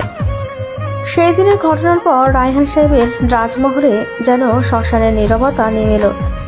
সংবাদপত্র ও টিভিতে একের পর এক কুরুচিকর খবর প্রকাশিত হতে লাগলো। শিল্পপতির মেয়ের কুকীর্তি, বাড়ি চাকরের সাথে অবৈধ প্রেম, এইসব শিরোনাম রায়হান সাহেবের ব্যবসা ও সামাজিক মর্যাদাকে ধূলিসাৎ করে দিল। পুলিশ তদন্তে অমিতকে খুঁজে পাওয়া গেল না, কিন্তু কেউ বিশ্বাস করল না আসিফ রিয়াকে বাঁচিয়েছিল। রায়হান সাহেব বুঝতে পারলেন একমাত্র পথ হলো পরিস্থিতিকে সামলানো। স্টাডি রুমে বসে ক্লান্ত ও বিধ্বস্ত স্বরে, মান সম্মান সব শেষ, এ সমাজের মুখ দেখানোর উপায় নেই। রিয়া, তোমার অহংকার আজ আমার সবটুকু কেড়ে নিল। রিয়া তখন তার ঘরে। দিনের আলোয়ও সে নিজেকে লুকানোর চেষ্টা করছে। তার জেদ, তার অহংকার সব ভেঙে চুরমার হয়ে গেছে। সে এখন কেবল একজন ভয় পাওয়া লজ্জিত মেয়ে। সে জানে তার বাবার দিকে এখন আর তা তাকানোর মতো সাহস তার নেই। এক কাজ করতে হবে, এটাই একমাত্র রাস্তা। এই কলঙ্ক দূর করার আর কোনো উপায় নেই। রায়হান সাহেব আসিফকে তার সামনে ডাকলেন। আসিফ যে এখনো হতবাক, সে কেন এমন বিপদে পড়ল? সে তো শুধু রিয়াকে বাঁচাতে গিয়েছিল। আসিফের দিকে কঠোর দৃষ্টিতে তাকিয়ে, সবাই যা রটিয়েছে আমি জানি, আর পুরোটাই সত্য নয়, কিন্তু সমাজ সেটাই বিশ্বাস করবে যা তারা দেখেছে। আমার কোনো উপায় নেই, আমার আর আমার পরিবারের সম্মান রক্ষা করতেই হবে। নীরবে মাথা নিচু করে, সাহেব, আমি রিয়া ম্যাডামকে। আসিফের কথা থামিয়ে, চুপ, এখন আর কোনো কথা নয়। আমি সিদ্ধান্ত নিয়েছি, তোমরা বিয়ে করবে। আসিফ চমকে ওঠে। রিয়া ম্যাডামের সাথে বিয়ে? যে তাকে ছোটলোক বলে অপমান করত, যার অভিশাপে তার জামা কাপড় পুড়িয়ে দেওয়া হয়েছিল। কাপা কাপা স্বরে, সে কি বলছেন সাহেব? আমি তো আপনার। আমার কর্মচারী, তাই তো? কিন্তু এখন তুমি আমার জামাই হবে। অন্তত সমাজের কাছে এটাই প্রমাণ হবে যে আমার মেয়ে কোনো অবৈধ সম্পর্ক রাখেনি। সে একজন গরিব ছেলেকে ভালোবেসেছে, যা পরে আমি মেনে নিয়েছি। এতে কিছুটা হলেও আমার মুখ বাঁচবে। আর তুমি এই বাড়ির চাকর থেকে রায়হান সাহেবের জামাই হবে। আসিফ মাথা নিচু করে রইল। তার কাছে এটা ভাগ্যের এক নির্মম পরিহাস। এদিকে বিশাল সম্পত্তির হাতছানি, অন্যদিকে রিয়ার ঘৃণা আর এই সমাজের চাপ। সে জানে এই বিয়ে তাকে সম্মান দেবে না, বরং আরো বড় এক বন্দি দশা এনে দেবে। সে নিজেকে এই অভিশাপের শিকার মনে করে, যে অভিশাপ সে রিয়াকে দিয়েছিল। এরপর রায়হান সাহেব রিয়াকে ডেকে আনলেন এক রাশ ঘৃণা নিয়ে। রিয়া, তোমার অহংকার তোমাকে এই অবস্থায় এনে দিয়েছে। এখন এর ফল ভোগ করো। কালকেই আমি তোমাদের বিয়ের ব্যবস্থা করছি। বাবা, আমি তোমার কোনো কথা আমি শুনতে চাই না। তুমি তোমার অহংকারের জন্য একজন ইতরকে বিয়ে করবে। এই তোমার শাস্তি। তোমার রাজকীয় জীবন আজ শেষ। রিয়া কোনো প্রতিবাদ করল না। তার সমস্ত দিমাগ ভেঙে গেছে। তার মনে পড়ে গেল আসিফের সেই অভিশাপের কথা। একদিন আপনারও অহংকার ভাঙবে, আর আপনারও এই রাসমহল থেকে রাস্তায় নামার দিন আসবে। রিয়া বুঝল সে এখন রাস্তায় নেমে এসেছে, কারণ সে এখন সেই ছোটলোক চাকরের স্ত্রী হতে চলেছে। পরের দিন কোনো জাঁকজমক ছাড়াই রায়হান সাহেবের বাড়িতে রিয়া আর আসিফের বিয়ে হয়ে গেল। রায়হান সাহেবের বাড়িতে সম্পূর্ণ নীরবে মুসলিম রীতির বিয়ে সম্পূর্ণ হলো। কোনো জাঁকজমক বা অতিথি সমাগম ছিল না। কাজী এলেন, আর রায়হান সাহেবের নির্দেশে দ্রুত সব আনুষ্ঠানিকতা শেষ হলো। রিয়াকে একটি সাধারণ শাড়ি পরানো হলো। তার চোখে মুখে ছিল ভীতি আর অপমান। অন্যদিকে আসিফকে পরানো হলো একটি সাধারণ পাঞ্জাবি। সে মাথা নিচু করে বসেছিল। কাজী যখন তাদের ইজাব কবুল পর্ব শুরু করলেন, রিয়া প্রথমে চুপ করে রইল। তার মনে তখন ছোটবেলার অহংকার আর ঘৃণা বাসা বেঁধে আছে। রায়হান সাহেবের কঠোর দৃষ্টি দেখে এবং নিজের অপমানের কথা ভেবে সে অবশেষে কাঁপা কাঁপা স্বরে কবুল বলল। আসিফও দৃঢ়তা সত্ত্বেও কবুল বলে রিয়াকে স্ত্রীরূপে গ্রহণ করল। এই বিবাহ কেবল একটি সামাজিক চুক্তি নয়, রিয়া ও আসিফের জীবনের এক তিক্ত পরিণতি ছিল। হাতে গোনা কয়েকজন বিশ্বস্ত লোক ছাড়া কেউ জানল না রিয়া, যে কিনা শত কোটি টাকার উত্তরাধিকারিণী, সে তার ঘৃণিত চাকরের স্ত্রী হলো। রিয়া চুড়ি গহনা পরে মাথায় ঘোমটা টেনে বসল। তার চোখে জল, কিন্তু সে জলে আর অহংকারের ছাপ নেই। আছে কেবল এক নিদারুণ যন্ত্রণা। আসিফ, যার স্বরে ছিল কেবল দুটো ভালোভাবে খেয়ে বাঁচার, সে আজ ধনী শিল্পপতির জামাই। তাদের দাম্পত্য জীবনের শুরু হলো ঘৃণা, ভুল বোঝাবুঝি আর এক কঠিন সামাজিক কলঙ্কের মধ্যে দিয়ে। বাসর রাত। রায়হান সাহেবের বাড়ির এক কোণে বিয়ের জন্য সামান্য সজ্জিত একটি ঘরে রিয়া আর আসিফ প্রবেশ করল। ঘরটি ফুলে ঢাকা থাকলেও সেখানে কোনো ভালোবাসার উষ্ণতা ছিল না, ছিল এক ঠান্ডা নীরবতা। রিয়া ঘরের এক কোণে দাঁড়িয়ে কাঁপছিল। আসিফ দরজা বন্ধ করে রিয়ার দিকে ফিরল। সে দেখল যে মেয়েটি তাকে সারা জীবন ঘৃণা করেছে আজ সে তার স্ত্রী হয়ে দাঁড়িয়ে আছে। চোখে ভয় আর অপমান, গভীর ঘৃণা আর জেদ নিয়ে। আমার কাছে আসার চেষ্টা করবে না, ভুলে যেও না তোমার মতো ছোট লোকের সাথে থাকার চেয়ে মরে যাওয়া ভালো। ম্যাডাম, আপনার এই অহংকার আজও গেল না? আমি জানি এই বিয়ে আপনি মানেন না, আমিও মানি না। আপনি আমাকে বাঁচিয়ে অপদস্থ করেছেন, আর আপনার বাবা আমাকে এই রাজমহলের দাস বানিয়েছেন। দাস? হ্যাঁ, তুমি দাসী, আর সব সময় তাই থাকবে। তোমার এত সাহস কি করে হলো আমার সাথে এমন কথা বলার? তুমি কি ভেবেছো আমি তোমাকে আমার কাছে আসতে দেব? আপনার কাছে আসার কোনো ইচ্ছে আমার নেই ম্যাডাম। আমি আপনার সম্মান রক্ষা করতে গিয়েই আজ এই অবস্থার শিকার। আপনার বাবার চাপে আমি এই বিয়ে মেনেছি, কিন্তু আমি আপনার শরীর বা আপনার সম্পদের দিকে তাকিয়ে নেই। আপনি খাটে শুতে পারেন, আমি মেঝেতে শোব। আমাদের মাঝে আজকের পর থেকে আর কোনো সম্পর্ক হবে না। আপনি আপনার মতো থাকুন, আমি আমার মতো থাকব। এই সমাজের চোখে আমরা স্বামী স্ত্রী হলেও এই ঘরের ভেতরে আমরা দুটো সম্পূর্ণ অচেনা মানুষ। রিয়া আসিফের এই অপ্রত্যাশিত দৃঢ়তায় কিছুটা অবাক হলো। তার অহংকার আঘাত পেল, কারণ সে ভেবেছিল আসিফ তাকে ছোঁয়ার সুযোগ খুঁজবে।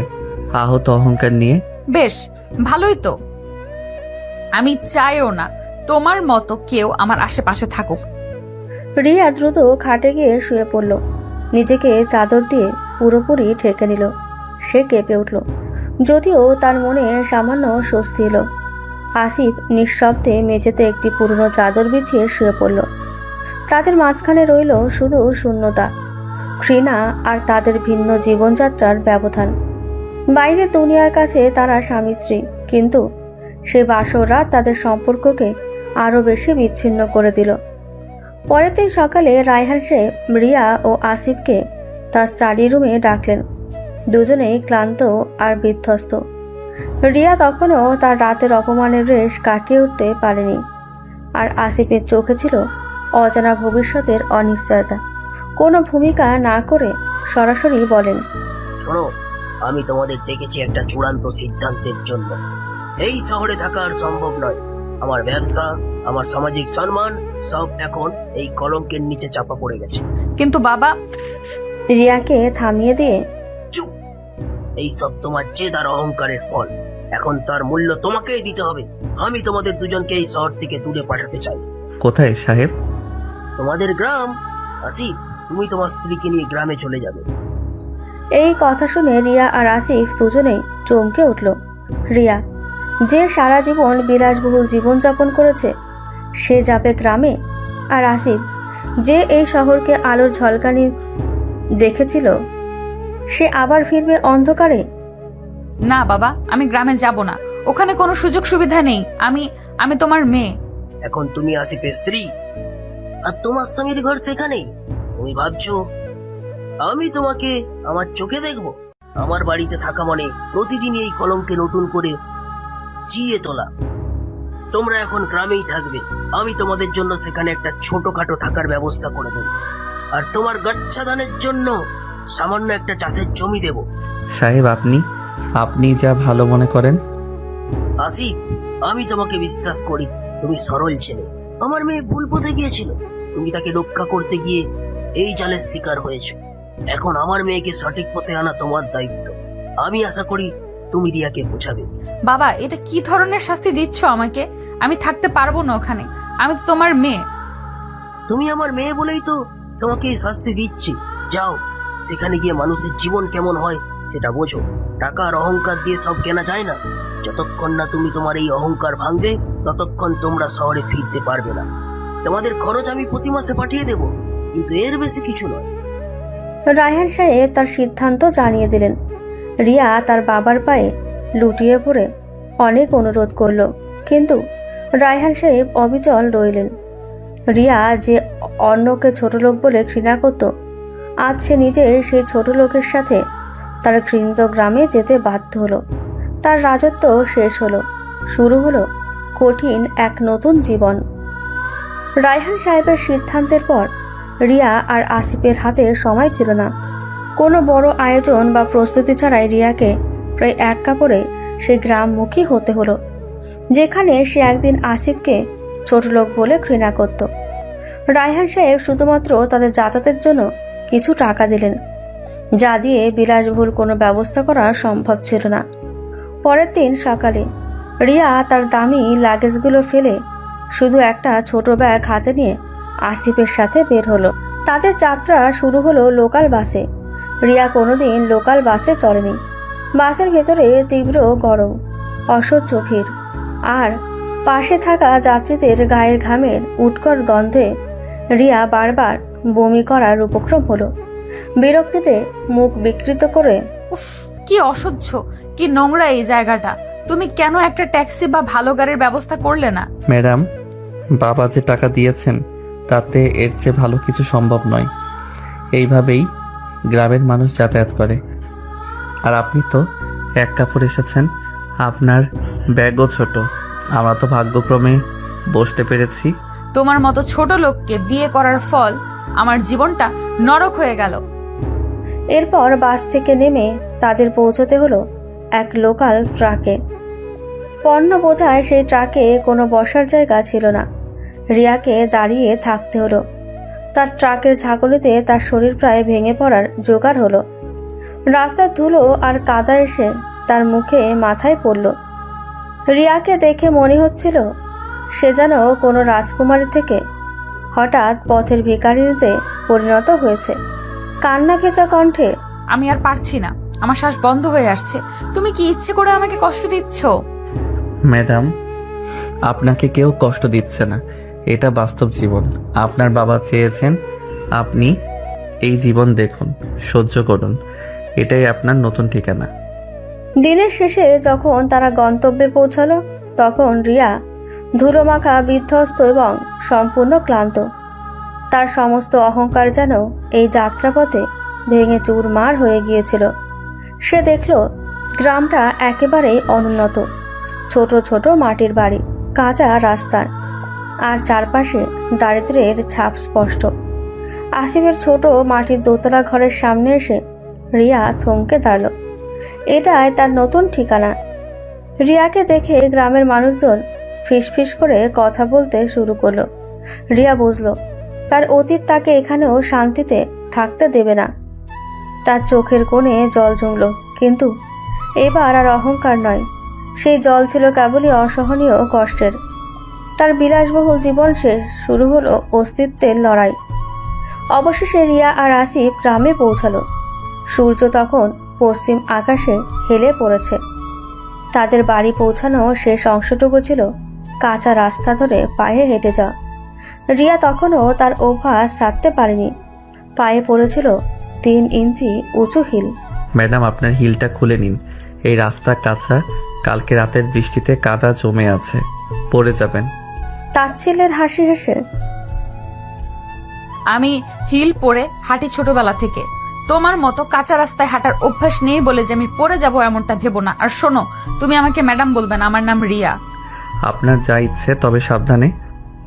আসিফ তার ব্যাগ কাঁধে নিয়ে সাবধানে কাদা এড়িয়ে হাঁটতে শুরু করলো। রিয়া নাক কুচকে পা টিপে টিপে তার পিছু নিল। সে ভাবছিল এই কাদা তার দামি হিল নষ্ট করবে, কিন্তু সে আসিফের কাছে হার মানবে না। রিয়া সবে 2-3 পা এগিয়েছে, এমন সময় তার ডান পায়ের হিলটা নরম কাদার ভেতরে গেঁথে গেল। রিয়া সেটা টেনে তুলতে গিয়ে ভারসাম্য হারালো।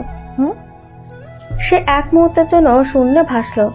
তার বিলাসবহুল জীবন, তার অহংকার, সব যেন সেই মুহূর্তে শূন্যে দুলতে লাগলো। আর পর মুহূর্তেই ধপাস, রিয়া তার সমস্ত গ্ল্যামার আর অহংকার নিয়ে শটান চিত হয়ে পড়ল কাদায়। তার সুন্দর মুখটা, যেটা সবসময় অহংকারে কুঁচকে থাকতো, তাতে পুরো কাদা মাখামাখি। তার শাড়ির আঁচল, যেটা সবে সে টেনে টুনে পড়েছিল, সেটাও কাদায় ভিজে একাকার।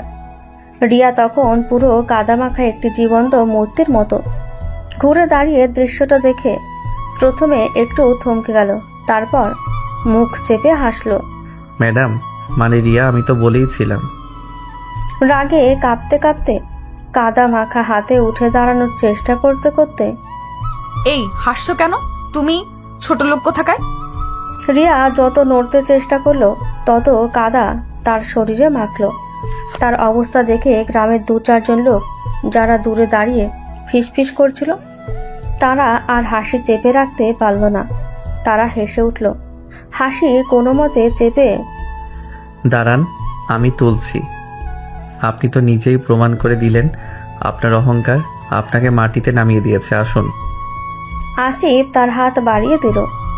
রিয়া প্রথমে তার কাদামাখা হাতে আসিফের হাত ধরতে দ্বিধা বোধ করল, কিন্তু অন্য কোনো উপায় না দেখে সে শেষমেশ আসিফের হাত ধরে কাদা থেকে উঠে দাঁড়ালো। কাদা মাখা মুখ নিয়ে রাগে গড়গড় করতে করতে, এটা তোমার দোষ। তুমি ইচ্ছে করে আমাকে সতর্ক করেছো যাতে আমি পড়ি। আমি তো চেয়েছিলাম আপনি আপনার অহংকার বলে সতর্ক হন, কিন্তু আপনার অহংকারই আপনাকে মাটিতে নামালো। এখন চলুন, এই অবস্থাতেই বাড়ি যেতে হবে। আর আপনার এই ম্যাডামগিরি গ্রাম পর্যন্ত আসেনি। কাদা মাখা রিয়া আর নীরবে হাঁটা আসিফকে দেখে গ্রামের মানুষজন হাসতে লাগলো। রিয়া বুঝলো তার শাস্তি আরও কঠোর হচ্ছে।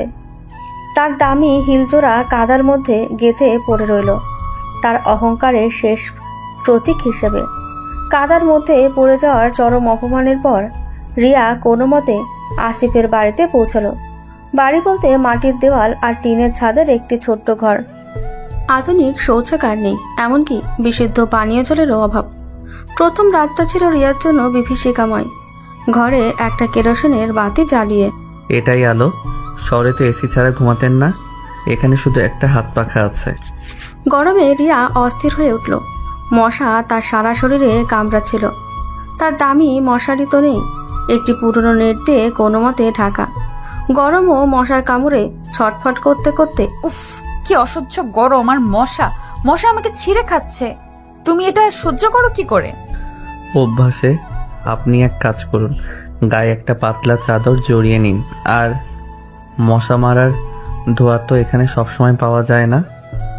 আমি এই নরকে থাকবো না। আমার বাবার বাড়িতে এসি, কয়েল, মশা মারার স্প্রে সব ছিল। রিয়া সারা রাত ছটফট করলো। গরমে ঘামে ভিজে গেল। তার বিলাসবহুল ঘুমের অভ্যাস ভেঙে চুরমার হয়ে গেল। পরের দিন সকালে রিয়ার ঘুম ভাঙল প্রকৃতির ডাকে। সে অস্বস্তি নিয়ে আসিফকে জিজ্ঞেস করলো শৌচাগার কোথায়। আমার বাথরুম যেতে হবে। কোথায় সেটা? একটু দূরে একটা বেড়া দেওয়া জায়গা দেখিয়ে। ওই যে ওদিকে। আমাদের বাড়িতে তো আধুনিক বাথরুম নেই।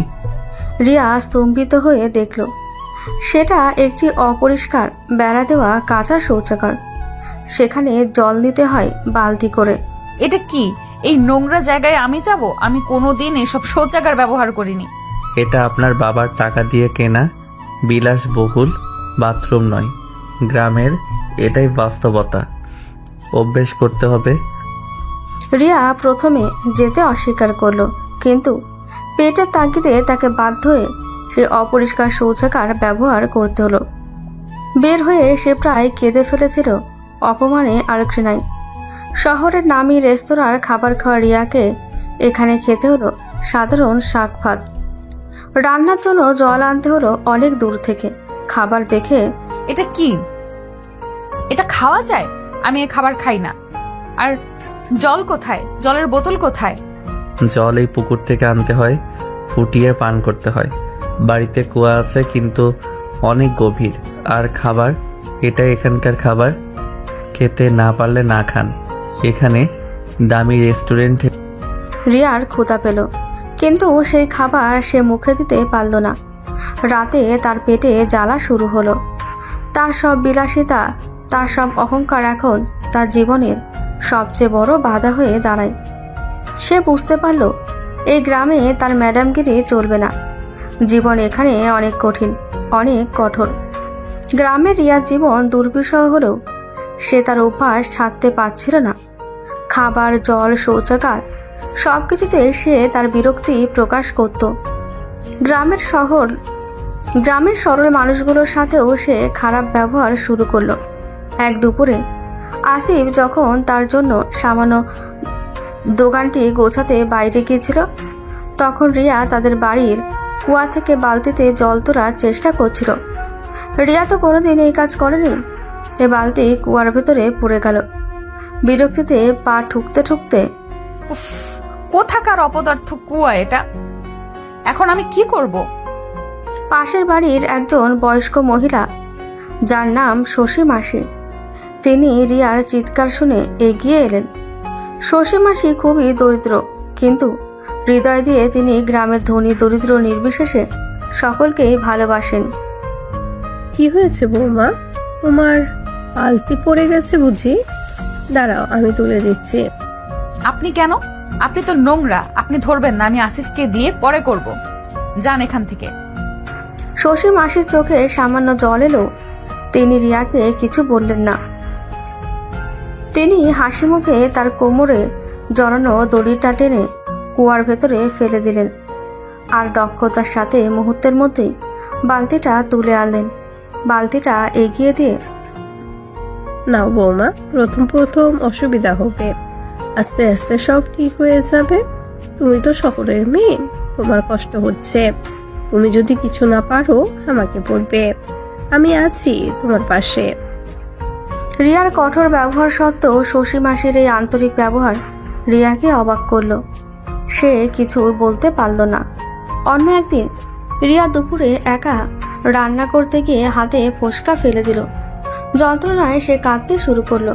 তখন পাশের বাড়ির একটি কিশোরী মেয়ে, যার নাম মিনা, ছুটে এলো। ভাবি, কি হয়েছে? হাত পুড়ে গেছে? কেন এসেছিস তুই? দূর হ, তোর মতো ছোট লোকের স্পর্শ আমার লাগবে না। মিনা একটুও না কেঁদে ঘর থেকে দ্রুত ঠান্ডা জল আর কাঁচা হলুদ নিয়ে এলো। সে জোর করে রিয়ার হাতে হলুদের প্রলেপ লাগিয়ে দিল। এই নাও, হলুদ দিলে জ্বালা কমে যাবে। তুমি রাগ করছো কেন? আমরা তো তোমার ক্ষতি চাই না। তুমি একা একা রান্না করতে পারো না, বলনি কেন? মিনার এই সেবা এবং ভালোবাসা দেখে রিয়া নিজেকে আরো বেশি অপরাধী মনে করল। গ্রামের এই মানুষগুলো, যাদের সে ছোট লোক বলে ঘৃণা করত, আজ তারা তার চরম খারাপ ব্যবহারও ভালোবাসায় ফিরিয়ে দিচ্ছে। সন্ধ্যার পর আসিফ দোকান থেকে ফিরলে রিয়া লক্ষ্য করল গ্রামের অনেকেই তাদের বাড়িতে কিছু সবজি, ডিম বা ফল দিয়ে যাচ্ছে। আসিফকে ফিসফিস করে, এরা কারা? এরা কেন দিচ্ছে এসব? এরা গ্রামের মানুষ। আমি ছোট দোকানটা শুরু করেছি তো, তাই আশীর্বাদ করছি। আর আমি ওদের বাড়িতে কাজ করতাম, তাই ওরা ভালোবাসে। কিন্তু আমি তো এদের সাথে খুব বাজে ব্যবহার করেছি। এরা আপনার মতো নয়। এদের কাছে টাকা বা অহংকার বড় নয়, সম্পর্ক আর মানবতা বড়। এদের মনে কোনো বিদ্বেষ নেই। আপনার বাবার অহংকার আপনাকে যতটা কষ্ট দিয়েছে, এদের সরলতা ততটাই শান্তি এনে দিতে পারে। রিয়া এবার চুপ করে গেল। গ্রামের মানুষের এই নিঃস্বার্থ ভালোবাসা তার কঠিন হৃদয়ের বরফ গলাতে শুরু করলো। সে বুঝতে পারল ছোট লোক সে নয়, বরং তার অহংকারিতাকে ছোট করে রেখেছিল। গ্রামে এসে আসিফ তার নতুন জীবন শুরু করলো। রায়হান সাহেব যে সামান্য দোকানটি করে দিয়েছিলেন, তাতে বিশেষ আয় হচ্ছিল না, কিন্তু রিয়াকে তো সাধারণ শাক ভাত ছাড়া ভালো কিছু দেওয়া যাচ্ছিল না। রিয়া তখনও পুরোপুরি মানিয়ে নিতে পারেনি। রিয়া যতই অহংকার করুক, ও তো অভ্যস্ত নয় এই কষ্টে। শহরের মেয়ে ভালো কিছু খাবার না পেলে অসুস্থ হয়ে পড়বে। একদিন সকালে আসিফ তার দোকান বন্ধ রাখল। সে সোজা গ্রামের মাঠে চলে গেল। গ্রামের মানুষেরা তাকে দেখে অবাক হলো। আসিফ একজন দিনমজুরের সাথে কথা বলে তার জমিতে সারাদিনের জন্য কাজ শুরু করলো। কাঠফাটা রোদে কোদাল চালাতে গিয়ে আসিফের শরীর দিয়ে দরদর করে ঘাম ঝরতে লাগলো। তার শহরের বাবুগিরির সামান্য ছাপটুকু মুছে গেল কঠোর পরিশ্রমে। সারাদিনের অক্লান্ত পরিশ্রমে তার পিঠ হাত ব্যথা হয়ে গেল। সন্ধ্যা নামার আগেই সে তার মজুরি পেল, সামান্য কিছু টাকা। সেই টাকা হাতে নিয়ে আসিফ সোজা বাজারে গেল। সে বাজারে সব থেকে ভালো জিনিসগুলো খুঁজল। রিয়া শাক ভাত খেতে পারেনি, তাই সে ভালো দেখে কিছু মাছ আর একজোড়া ভালো মুরগি কিনল। এরপর সে রিয়াকে পরার জন্য একটি নতুন কিন্তু সাধারণ সুতির শাড়ি কিনল।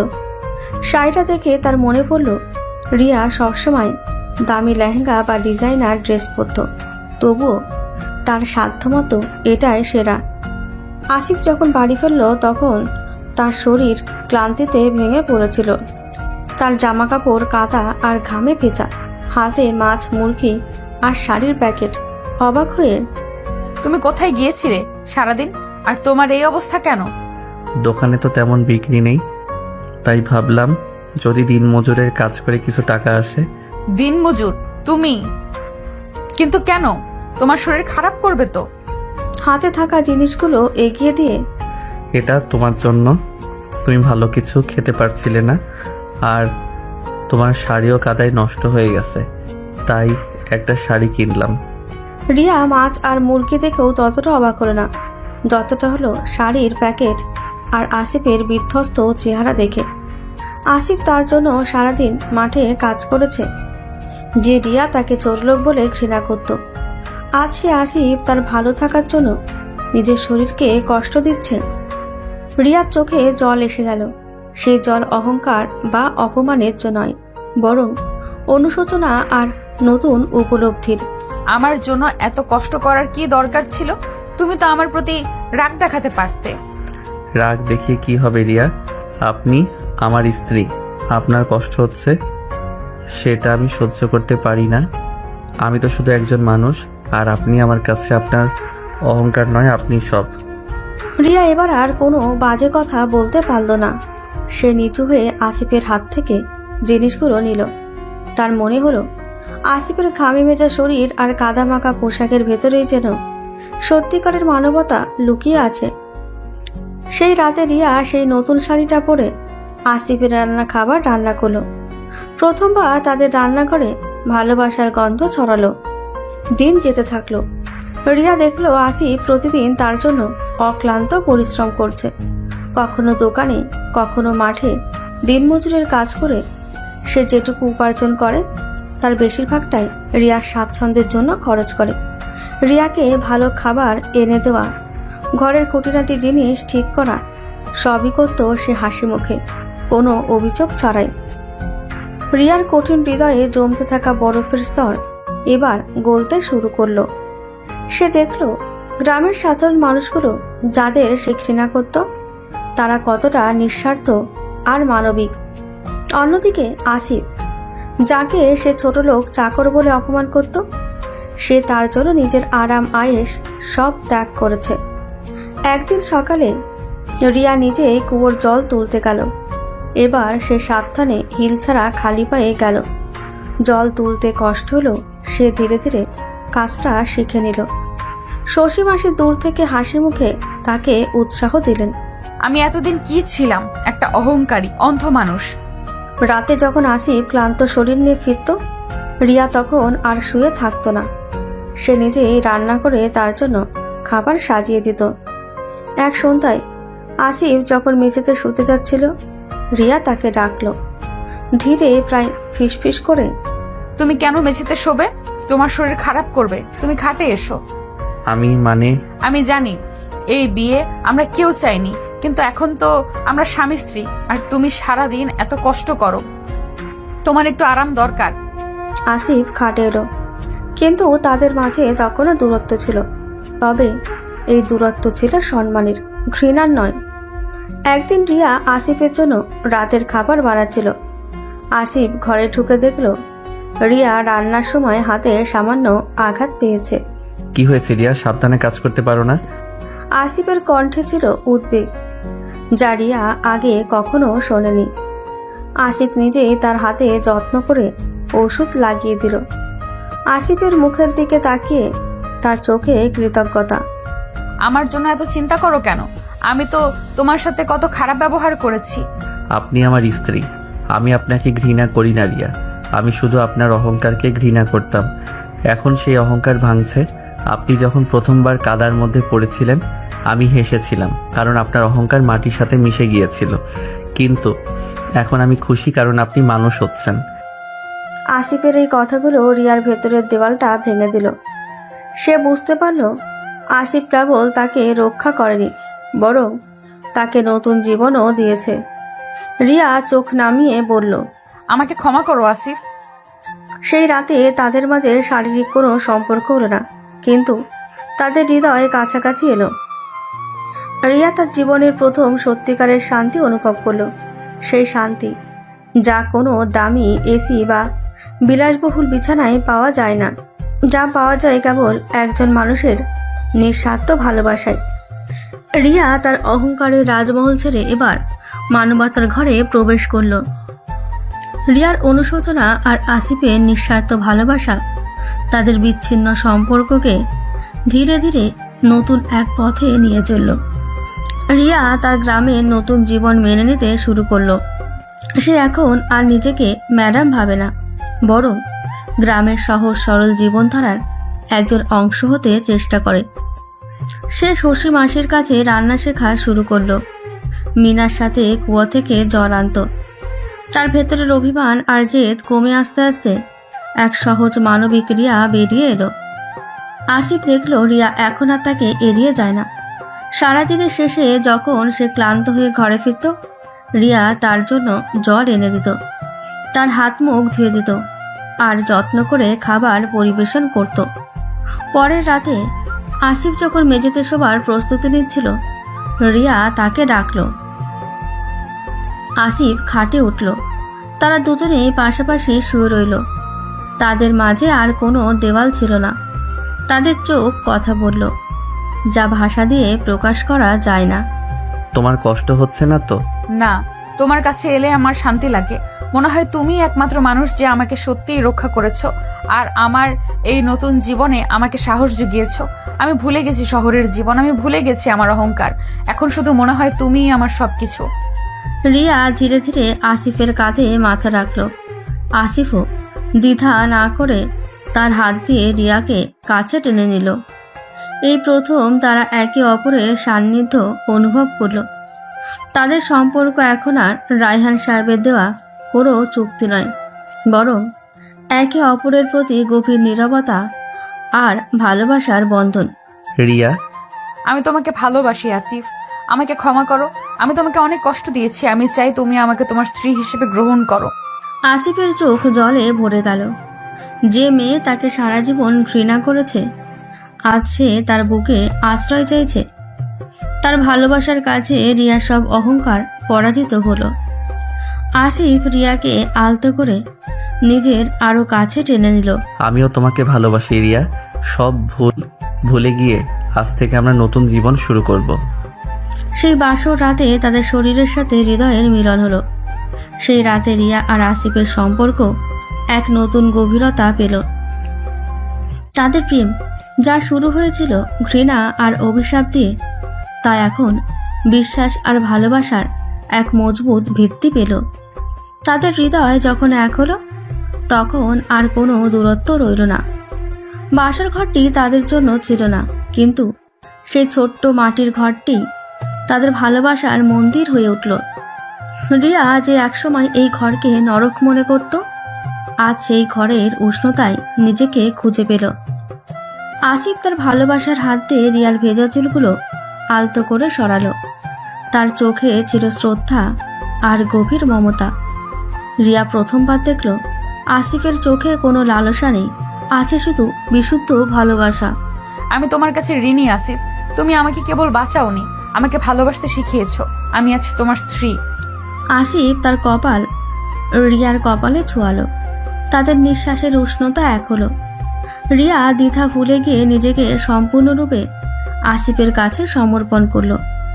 তাদের শারীরিক মিলন হলো, যা ছিল ভালোবাসা, বিশ্বাস আর ত্যাগের এক পবিত্র বন্ধন। সেখানে কোনো অহংকার ছিল না, ছিল না কোনো ঘৃণা, ছিল কেবল দুটি মানুষের আত্মার মিলন। রিয়া প্রথমবার বুঝতে পারল শারীরিক সান্নিধ্য কতটা পবিত্র হতে পারে যখন সেখানে থাকে সত্যিকারের ভালোবাসা। সে অনুভব করলো তার সারা জীবনের বিলাসবহুল জীবন নয়, বরং এই দরিদ্র ঘরের ভালোবাসাটাই তার সবচেয়ে বড় সম্পদ। আসিফ যে একসময় ছিল চাকর, সে আজ তার রাজকুমারী স্ত্রীকে পেল শুধু ভালোবাসা আর সম্মান দিয়ে।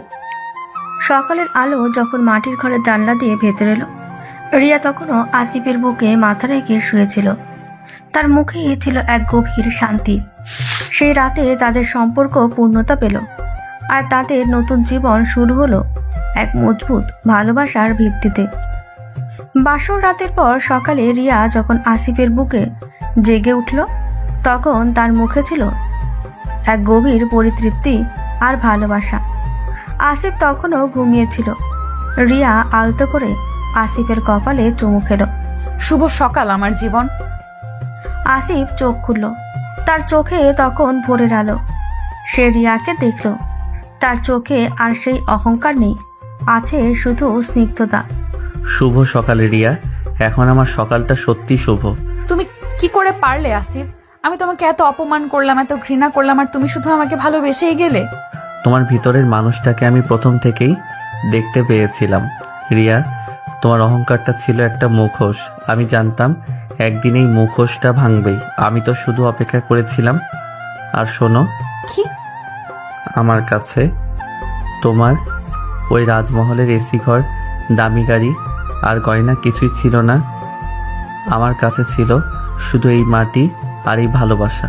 তুমি সেই রাজমহল ছেড়ে এই মাটির ঘরে আসতে পেরেছো, এটাই আমার সবচেয়ে বড় পাওয়া। আমার বাবা ঠিকই করেছিলেন আমাকে এই পৃথিবীতে এনে, এই মানুষের কাছে এনে। তিনি আমাকে বাঁচালেন। তুমি আমার আসল রাজপুত্র আসিফ। আলতো করে রিয়ার চিবুক তুলে ধরে, তুমি আমার রানী, যে রানী অহংকারকে ত্যাগ করে ভালোবাসা বেছে নিয়েছে। আর শোনো, এখন থেকে আর কোনো কষ্ট বা চিন্তা নয়। তুমি আমার পাশে থাকলে আমি এই গ্রামে আরেকটা নতুন রাজত্ব গড়ব, যেখানে তুমি রাজা আর আমি তোমার একমাত্র দাসী, শুধু ভালোবাসার দাসী। না রানী, তুমি হবে আমার হৃদয় রানী। চল, আজ থেকে আমরা এই মাটির ঘরটাকে ভালোবাসার স্বর্গ বানাই। রিয়া আর আসিফ একে অপরের চোখে নতুন জীবনের অঙ্গীকার দেখল। তাদের ভালোবাসা আর বিশ্বাসের বাঁধন এখন জীবনের সব বাধা পার করার জন্য যথেষ্ট। তাদের ভালোবাসার পর রিয়া আর আসিফের জীবনে এক নতুন ছন্দ এলো। রিয়া এখন আর ঘরে বসে থাকে না, সে পুরোপুরি বদলে গেছে। সে বুঝতে পেরেছে তার স্বামীর পরিশ্রমের মূল্য কতটা। তুমি এত কষ্ট করে মাঠে কাজ করো আর আমি শুধু ঘরে বসে থাকবো? না, তা হবে না। আমি তোমার দোকানটা সামলাবো। তুমি দোকান সামলাবে? তুমি তো কোনোদিন কোনো কাজ করনি। আমি শিখবো। আমি তখন তোমার স্ত্রী, তোমার সঙ্গী। শহরের কলেজে ডিগ্রি কাজে না লাগুক, তোমার ভালোবাসা তো কাজে লাগাতে পারি। এরপর থেকে শুরু হলো রিয়া ও আসিফের নতুন সংগ্রাম। আসিফ সকালে মাঠে দিনমজুরের কাজ করতে যেত, কারণ দোকানের সামান্য আয়ে সংসার চালানো কঠিন ছিল। আর রিয়া তার স্বামীর সেই ছোট্ট দোকানটি সামলাতে লাগলো। প্রথম দিকে রিয়াকে অনেক ঝামেলা পোয়াতে হলো। গ্রামের মানুষের সাথে দরদাম করা, হিসেব রাখা, এসব তার জন্য কঠিন ছিল। কিন্তু তার আন্তরিকতা ও মিষ্টি ব্যবহার ধীরে ধীরে গ্রামের মানুষের মন জয় করে নিল। রিয়া এখন হাসি মুখে শশী মাসির কাছে চাল ডাল বিক্রি করে, মিনার সাথে গল্প করে। তার দোকানে এখন ভিড় লেগেই থাকে। তার সততা আর যত্নশীল ব্যবহারে দোকানটি অল্প সময় লাভজনক হয়ে উঠল।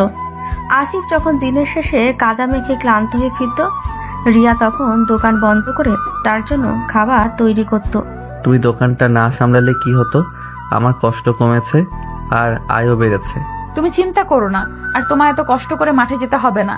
এবার শুধু দোকানেই মন দাও, আমি তোমার পাশে আছি। প্রায় বছর খানেক পর একদিন দুপুরে গ্রামের কাঁচা রাস্তায় একটা দামি গাড়ি এসে থামল। গাড়ি থেকে নামলেন রায়হান সাহেব। তিনি নিঃশব্দে রিয়া ও আসিফের বাড়ির দিকে এগিয়ে গেলেন।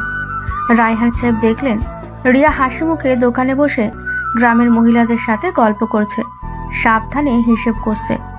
তার পরনে দামি পোশাক নেই, সাধারণ শাড়ি, পায়ে হিল নেই, স্লিপার।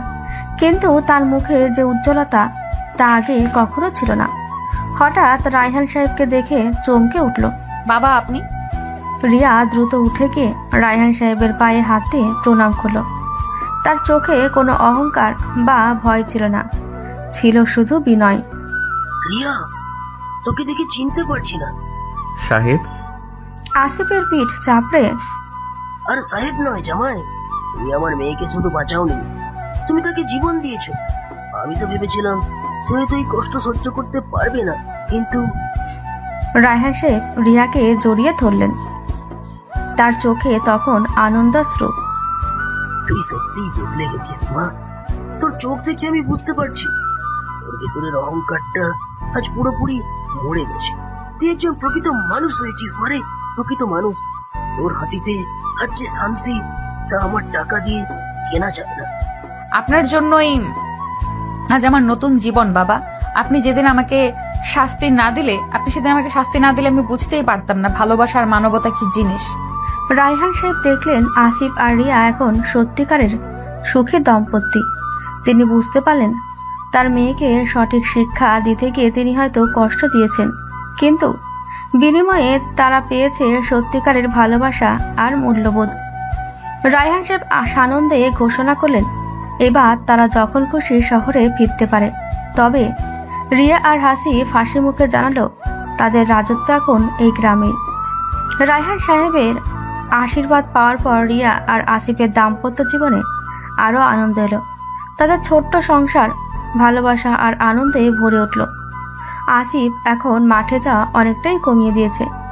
রিয়া দোকান সামলায় আর আসিফ তাকে নতুন পণ্য আনা ও হিসেব রাখার কাজে সাহায্য করে।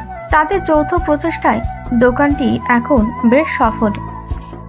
এর কিছুদিন পরের কথা, একদিন সকালে রিয়া তার নিত্যদিনের কাজ করতে গিয়ে হঠাৎ অসুস্থ বোধ করলো। বমি বমি ভাব আর মাথা করা শুরু হলো। কি হলো রিয়া, তোমার শরীর খারাপ লাগছে? তুমি তো কাল রাতেও ভালোভাবে ঘুমাওনি। জানি না, শরীরটা কেমন যেন দুর্বল লাগছে, হয়তো গ্রামের গরমে এমন হচ্ছে। আসিফ আর দেরি করল না। সে তৎক্ষণাৎ রিয়াকে নিয়ে গ্রামের স্বাস্থ্যকেন্দ্রে গেল। সেখানকার ডাক্তার একজন প্রবীণ মহিলা রিয়াকে পরীক্ষা করলেন। পরীক্ষা শেষে তিনি হাসি মুখে আসিফকে জানালেন এক দারুণ সুখবর। রিয়া, তোমাকে দেখে মনে হচ্ছে তোমার জীবনে এক নতুন অতিথি আসছে। তোমরা বাবা মা হতে চলেছ। রিয়া আর আসিফ দুজনেই প্রথমে হতবাক হয়ে গেল, তারপর তাদের চোখে মুখে নেমে এলো আনন্দের বন্যা। তাদের ভালোবাসার ফসল, তাদের কঠিন জীবনের লড়াইয়ের পর এই সুখবর যেন স্বর্গের আশীর্বাদ। আনন্দে রিয়াকে জড়িয়ে ধরে, রিয়া, তুমি মা হতে চলেছ। আমার জীবনের সেরা খবর এটা। আসিফ, আমি বিশ্বাস করতে পারছি না, আমাদের সন্তান। গ্রামের সেই ছোট্ট বাড়িতে মুহূর্তেই আনন্দের ঢেউ লাগলো। শশী মাসি এবং মিনা খবরটা শুনে ছুটে এলেন। শশী মাসি রিয়াকে কোলে বসিয়ে আদর করলেন, আর মিনা তাকে নানান ধরনের লোক উপদেশ দিতে শুরু করলো।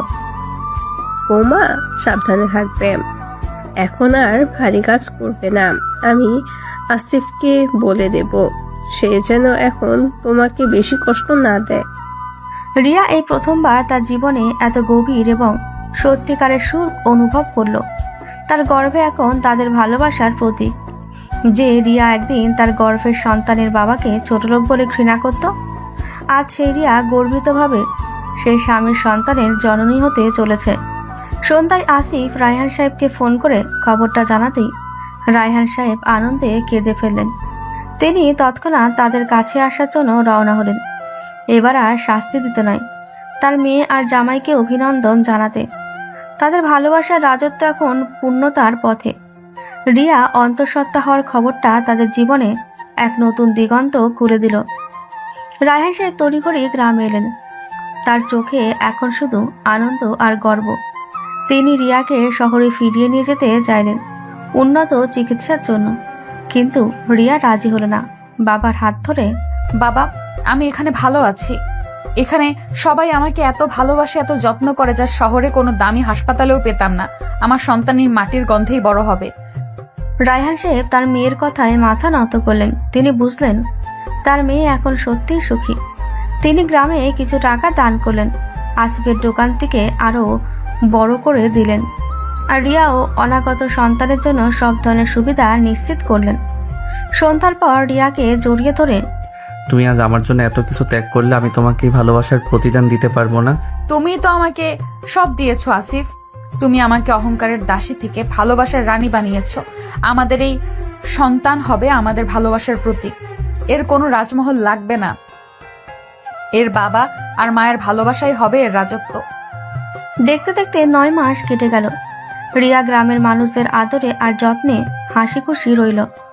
আসিফ এই সময়টাতে এক মুহূর্তের জন্য তাকে চোখের আড়াল করেনি। তার চোখে সবসময় ছিল রিয়া আর অনাগত সন্তানের প্রতি গভীর যত্ন। একদিন রাতে রিয়ার প্রসব বেদনা শুরু হলো। গ্রামের শশীমাস এবং অন্যান্য মহিলারা ছুটে এলেন, স্বাস্থ্যকেন্দ্রের ডাক্তাররাও এলেন। কঠিন প্রসব যন্ত্রণার পর রিয়া জন্ম দিল এক ফুটফুটে পুত্র সন্তানের। নবজাতকের কান্না যখন সে ছোট্ট মাটির ঘরে প্রতিধ্বনিত হলো, তখন আসিফের চোখ জলে ভরে গেল। সে তার সদ্যজাত সন্তানকে হাতে তুলে নিল।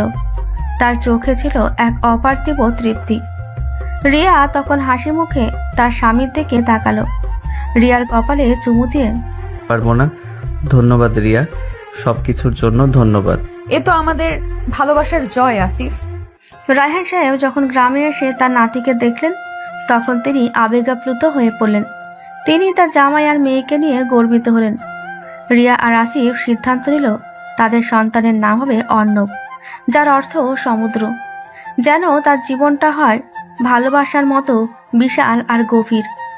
যে কাহিনী শুরু হয়েছিল তীব্র ঘৃণা, অহংকার আর অভিশাপ দিয়ে, সেই কাহিনী শেষ হলো নিঃস্বার্থ ভালোবাসা, ত্যাগ আর মানবতা দিয়ে।